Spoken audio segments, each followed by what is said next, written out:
What's good? What's good? I am back. Paul Pickett podcast. Busy day. Just did the Promo Palace LLC vlog 46 earlier. Why internet radio was so overrated. Second time live on TikTok. So anybody that tunes in live on TikTok, hit that follow. Of course, videos pre-recorded for YouTube, Facebook, Instagram, and my audio version of my podcast, which is on Spotify, Apple, Amazon, Deezer, TuneIn, Slacker, Stitcher, iHeartRadio, and many more places. Before we get started, hit that like, subscribe, comment, follow. Wherever you're at, show some love. All right, first I'm going to get into last night's scores. Only 4 games last night for the NBA, and that was Milwaukee and Philly. And Milwaukee beat Philly. Of course, Philly is without Ben Simmons still, and Joel Embiid didn't play. They beat him, and they only beat him by 9 points. Which ain't much. Utah beat Atlanta. Utah is still looking good in the regular season, but I'm not sold on Utah playoff time. Clippers are looking decent without Kawhi. They beat Portland 117 and 109. And, of course, the standings haven't changed much. Miami 7-3. Chicago 7-3, Washington 7-3, Philly 8-4, Cleveland 7-4, and New York 7-4. That would actually be the playoff teams if it started today. Brooklyn 7-4, 2, and Toronto 6-5. A lot of good teams in the East right now. The West isn't looking as great, man. I mean, because you got the Pelicans who are 1-10, Houston's 1-9. San Antonio's 3-7, Minnesota 3-6. Minnesota should have been way better this year. Karl-Anthony Towns, Anthony Edwards, and Patrick Beverly, and D'Angelo Russell. I thought they would have been a lot better. Oklahoma City is 3-6. Of course, 2 of those wins were against the Lakers without LeBron. And then you start getting to the 10th seed, which is Portland. They're not even at 500. Sacramento ain't even at 500. And, of course, you got Golden State leading the league with 9-1. Utah 8-3. Dallas 7-3. Dallas looked a little shaky the first couple of games, but Dallas could easily stay at the third best team in the regular season this year. I mean, Luka and the boys. I mean, Luka's Luka, man. Luka is clearly, if I had to say right now in the West, and Luka might be the second best player behind Steph Curry in the West right now. He really might be. And in the East, I mean, Miami's they looking pretty good over there. Defense, offense, So, yeah, that's that. All right, let me get to a few topics. Also, before I get started, don't forget this podcast is sponsored by Promo Palace LLC at promopalace.biz, the online market promotions for your product, for your brand, for your service. Check out promopalace.biz. If you're a dog lover, you're a cat lover, you're an animal lover, if you're an animal rights activist, you like t-shirts and hoodies with dogs and cats on them, check out newlitter.com. That's New Litter Apparel, newlitter.com. Also, I got to shout out dizzlebrand.com. Check them out, dizzlebrand.com. So let's see. Ben Simmons to see the team doctor finally. Ben Simmons is starting to look like a player that's really in it for the money. He's not really in it to be a team player, to win, to be great. Because as soon as they start finding him a lot of money, then he figures, oh, I'm not going to do it. I'll come back and I'll show face. But I'm going to use this poor excuse of why I can't play.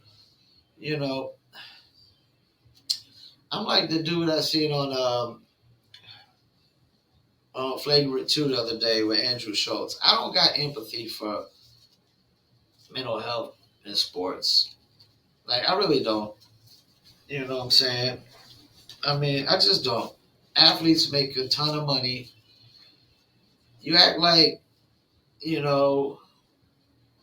act like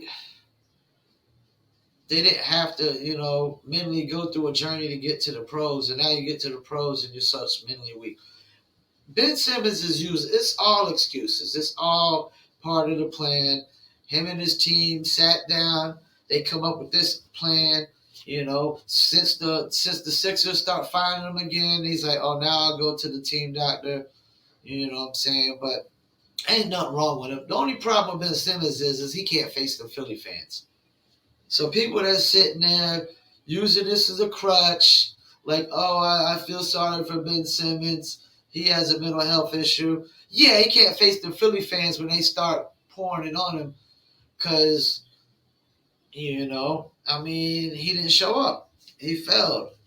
He shit his pants. He shot his pants in the playoffs against the Atlanta Hawks, who don't even look too good right now. You know what I'm saying? So Ben Simmons was the number one overall pick, man. Stop it, man. Mental health. It's just an excuse. It's a crutch, to try to, get traded, get out of the Sixers. But the Sixers ain't the standing pat. They ain't buying it. Like, I ain't buying it. And I'm pretty sure the mental health expert, doctor they went to go see, ain't buying it either. He just ain't. He's scared to face the fans. I ain't trying to hear that as a mental health issue, man. If you wouldn't have damn disappointed the fans and did you wouldn't have passed up a wide open dunk in the playoffs.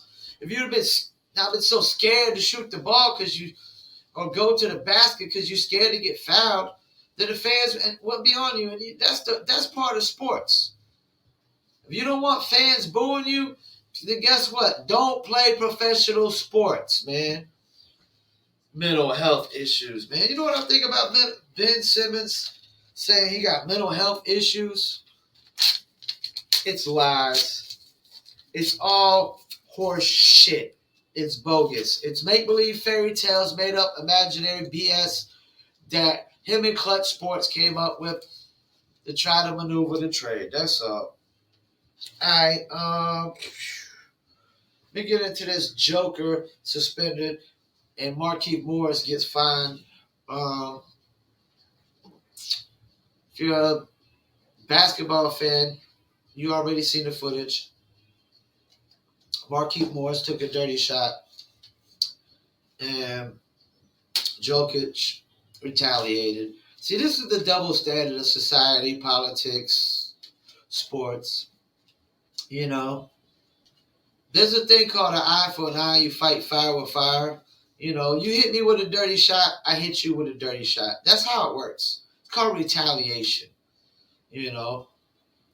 Like, you got to be a straight punk and a coward to just let somebody just blatantly keep doing dirty stuff to you. And let's not forget Markieff Morris and his brother. They got a history of trying to bully people. But this is such a double standard that Jokic gets suspended, but Markieff Morris doesn't get suspended. One gets fined and the other gets fined and suspended pretty much. Such a double standard, such hypocrisy, One person takes a dirty shot, the other person takes a dirty shot. Oh, we're going to find this guy over here. The guy who retaliated, who stuck up for himself, who defended himself. This is such a double standard, man. I'm not even going to speak on this one too much because this is what I think about Jokic gets suspended and Morris only getting fined. It's such a hypocrisy, such a double standard. It's BS.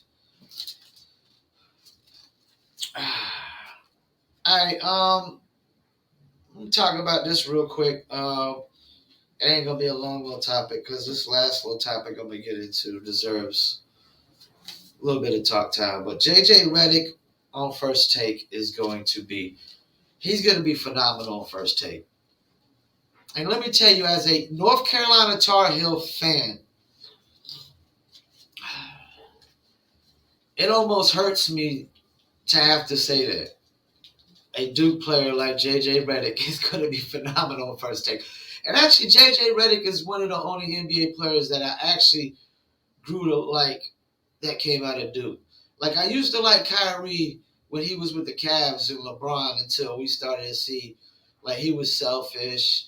You know, it was all about. He said, "Oh, well, I want to have my own team." Then he goes to the Boston, and that ain't good enough. You know what I'm saying? It just ain't good enough because he can't carry a team like he thinks he can. He couldn't get him, Jason Tatum, Jaylen Brown, and all them couldn't win. You know. Now you see what's going on with Brooklyn. I mean, he's selfish. He's a selfish individual, and in a team sport, there's no room for selfish individuals. And like him thinking he can play part time and only play road games, there's no room for a part time player in pros. Do you know what they call that?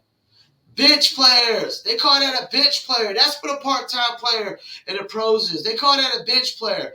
And Kyrie Irving sure ain't no bench player and try to ride a bench. But JJ Reddick, apparently first take, Stephen A was had his take about Golden State are they favored to win? And like the first thing out of JJ Reddick's mouth I heard on first take was that was an irresponsible take. Like JJ Reddick instantly going at Stephen A.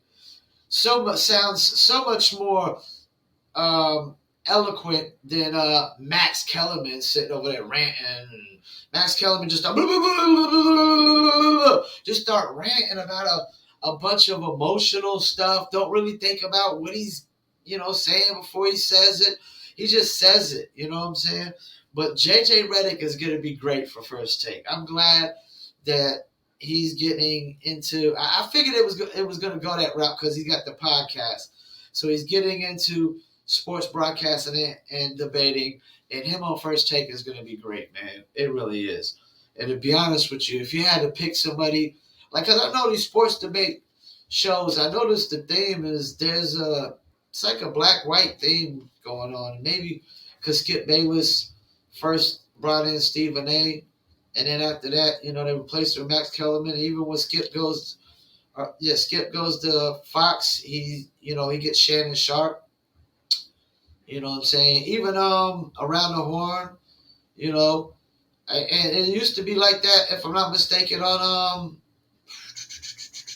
Speak for Yourself. If I'm not mistaken, it used to be Colin and Jason Whitlock at first. You know what I'm saying?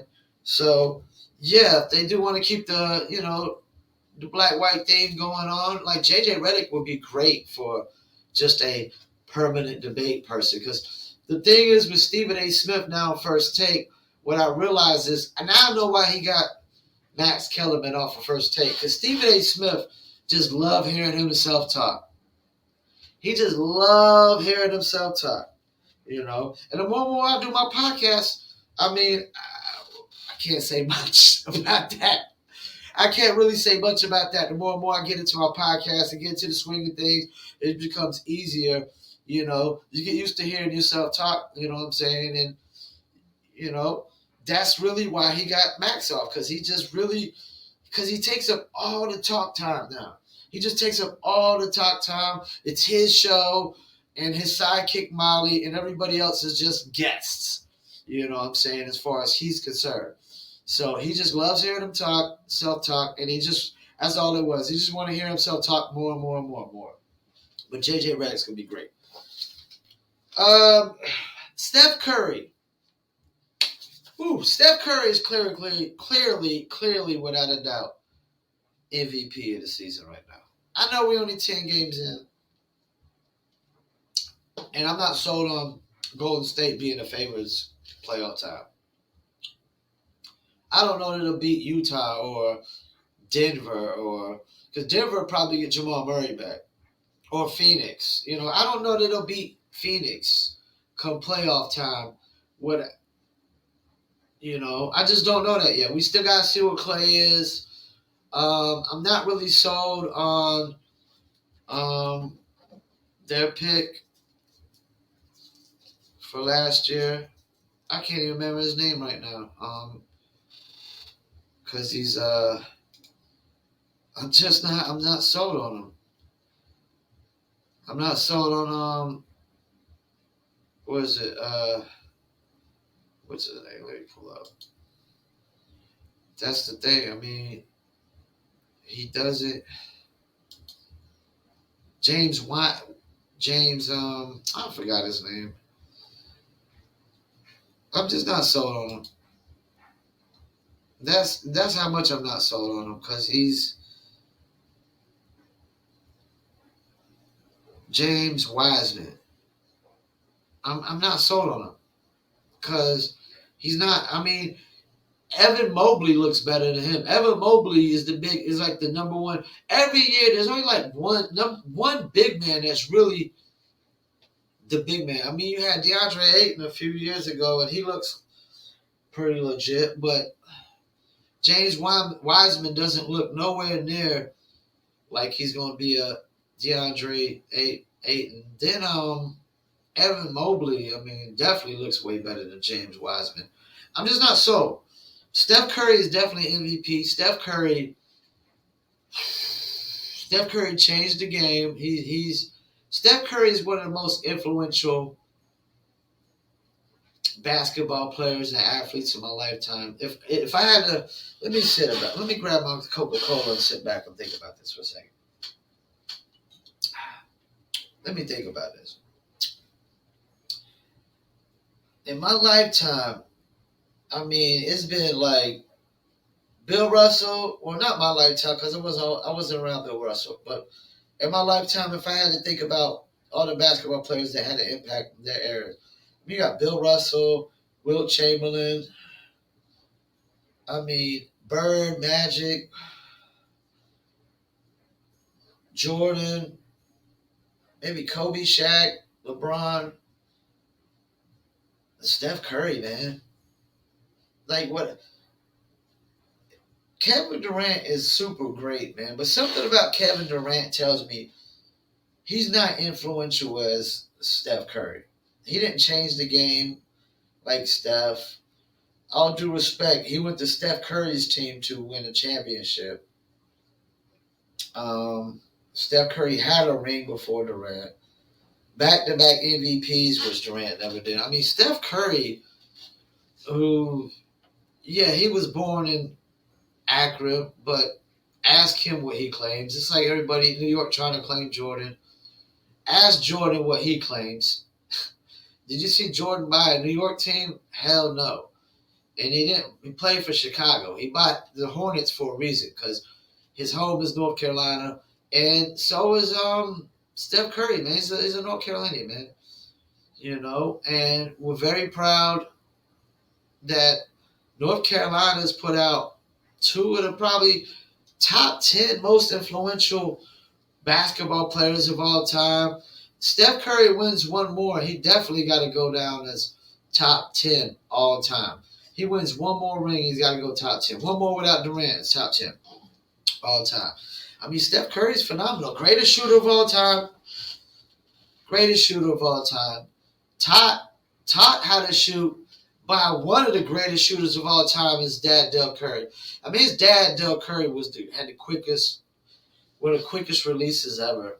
You know, both of his sons are legit shooters. Their dad taught them well. And hard work pays off, man. That is nothing but days and hours, days, minutes, seconds of hard work, man. Just repetition, consistently doing something over and over again. It's like in my vlogs, I try to teach these artists, man. You know, trying to get on in the music business is about consistency.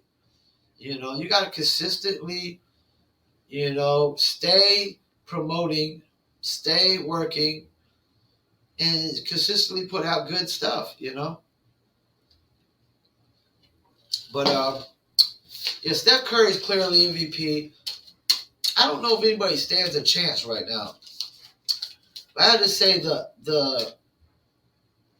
other MVP, who would be second to MVP right now to Steph? I don't know, man. I really don't know. It don't seem like anybody's really close to him right now. I mean, Luka probably. It's probably Steph. It's probably between Steph and Luka, and that's it. Steph Curry, Luka Doncic, with Steph Curry's to lose. You know, if Golden State. I mean, all due respect, Golden State is only beat like the Pelicans and the Thunder. They beat like teams that they're supposed to beat. You know, they beat some very, very terrible teams. Once they start getting into those tougher matchups, I mean, they start playing the Clippers and the Jazz and the Suns and the Mavericks, and the Bucks and Toronto and Nets and the Knicks and the Sixers and the Bulls and the Heat more. Oh yeah, you'll see a lot more losses coming in, I think. But right now, Steph Curry's to lose. Luka Doncic, number two. I know the Bucks ain't looking too good right now. They're at 5-6, but they got a lot of injuries. They ain't even been fully healthy yet. You know what I'm saying? And Grayson Allen has actually been looking pretty good. I mean, but I don't think the Bucks will repeat just because of the loss of PJ Tucker. But that Grayson Allen pickup has been looking good. And sixth man of the year is Tyler Heroes to lose. If I had to say right now, who's compete with Tyler Hero for sixth man of the year? I know this sounds crazy, but it's Carmelo Anthony, man. Carmelo Anthony. If Carmelo Anthony keeps doing what he's doing, yeah, he's gonna be competing for Tyler Hero. Compete with Tyler Hero for that sixth man of the year. And I would love to see that. If Carmelo Anthony gets sixth man of the year, I mean, then Lakers are probably going to be looking good at rolling once LeBron gets healthy. That's all we would. We just need LeBron to get healthy. Westbrook just to get more accustomed. You got to realize Westbrook last year Westbrook went from, he was playing in the Thunder, went to the Houston, and literally had to adjust to it at Houston. Only played 1 year at Houston. Got traded to the Wizards. Had to go to a whole new team, figure out new teammates, new chemistry, new offense. Started balling out at the end of the year. Got the team in the playoffs. Got traded to a whole other team. I'm telling you, by the time All-Star break, Westbrook he'll have his part figured out. And it's all really on Anthony Davis staying healthy and LeBron staying healthy. That's really all what it's on. And Carmelo stay doing what he's doing, Lakers are clearly the favorites if that happens. If LeBron is healthy, Anthony Davis is healthy, Carmelo stay fighting for sixth man of the year, and I'm without a doubt, I'm convinced Russell Westbrook will figure it out. He always does. He always does. I mean, he's got a whole new role. Now he's third. This guy went from second and third. He was second fiddle with OKC. Then he goes to Houston with James Harden, who he played with at OKC, who was third fiddle to him at OKC. And then he goes to Houston, becomes second fiddle to James Harden, who was actually third fiddle to him before. Then he becomes second fiddle to Bradley Beal, and now he's third fiddle to LeBron James and Anthony Davis. It's an adjustment, man. It's a sacrifice that he's willing to make. And he's definitely going to ball out way more than Kevin Love and Chris Bosh, I think, number-wise. He's going to figure it out. But Steph Curry right now, clearly MVP. For right now, Luka Doncic in the wing at second.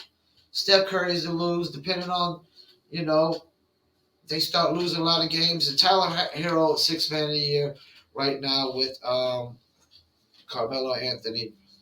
And defensive player of the year probably is I would probably say like Rudy Gobert and probably like Bam Adebayo or PJ Tucker or something for the Heat. Probably somebody from Miami Heat or Rudy Gobert. But yeah, Steph Curry, man, big ups to him right now, balling out. Steph Curry doing Steph Curry things. And that's the thing, like, when you're the greatest shooter ever, it's going to open up so many other things. And then his teammates are actually contributing a lot more than they did last year.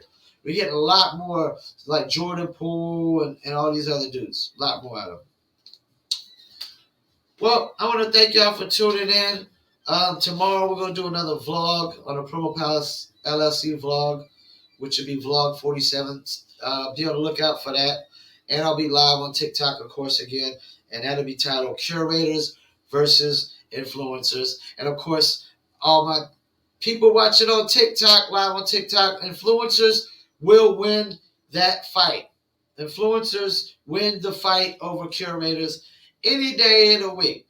Once again, I want to thank y'all for tuning in. This is Triple P, Paul Pickett Podcast, a.k.a. the Common Sense Podcast, your source for music, sports, entertainment, politics, world events, and more. Don't forget the audio version of this podcast goes to Spotify, Apple, Amazon, Deezer, Stitcher, TuneIn, Player, FM, Podcast, Addict, Podchaser, and more. Also, this podcast is sponsored by Promo Palace LLC at promopalace.biz, the online market promotions for your music, your brand, or your product, or your service.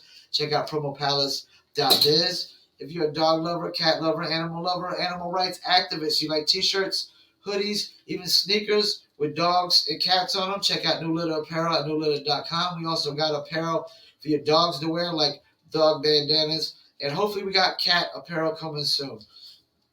Also, I got to give shouts out to the Dizzle brand. Check them out, dizzlebrand.com. Of course, got my bottle of Dizzle right here. 3 more bottles on the way. We got the new Dizzle. We got new logos on the new Dizzle bottles and whatnot. So got Dizzle coming on the way. Check them out, dizzlebrand.com. Got a bunch of recipes on there where you can make your own drinks at home and a bunch of recipes for any bars or clubs that pick up the Dizzle. Dizzle is also available in about a dozen spots in California. And we got an online order link, which I'm going to start adding to all my podcasts, as well as the merchandise link for New Litters in the description. Once again, I want to thank y'all for tuning in. I'm your host, the one and only Paul Pickett, host of the Paul Pickett Podcast. If you're on TikTok, hit that follow. I will follow back. You're on YouTube, hit that subscribe. Facebook, hit that like. And Instagram, hit the follow and follow everywhere else. Thank you for tuning in. Peace, and I'm out.